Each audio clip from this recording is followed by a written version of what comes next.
పప్పు తింటే గ్యాస్ వస్తున్నది అని చాలామంది కందిపప్పు తినటానికి కూడా వెనకాడుతూ ఉంటారు. మరి ప్రోటీన్ అనేది బాగా అందటానికి పప్పు చాలా అవసరం. కానీ గ్యాస్ రాకుండా తేలిగ్గా అరగటానికి ఉపయోగపడే పప్పులో కందిపప్పు తర్వాత స్థానం కూడా పెసరపప్పుకు ఉంటుంది. 100 గ్రాముల పెసరపప్పులో 25% ప్రోటీన్ ఉంటుంది, అంటే 25 గ్రాములు అన్నమాట.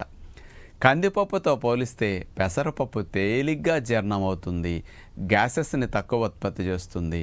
పిల్లల దగ్గర నుంచి ముసలివారి వరకు పొట్టకు అసౌకర్యం లేకుండా సులభంగా జీర్ణమై ఒంటికి బాగా పడుతుందన్నమాట. పొట్టు తీయకుండా ఉండే పెసరపప్పును మనం వంటల్లో వాడుకుంటే అందులో ఫైబర్ ఎక్కువ ఉంటుంది. ఫైబర్ ఎక్కువ ఉన్న ఈ పెసరపప్పు కనుక వాడుకుంటే స్లోగా అరుగుతుంది, స్లోగా గ్లూకోజ్ బ్లడ్లోకి వెళ్ళి చక్కెర స్థాయిలు పెరగకుండా, బరువు పెరగకుండా మంచి ప్రోటీన్ అందించడానికి పెసరపప్పు పప్పుల్లో బెస్ట్ అని చెప్పొచ్చు.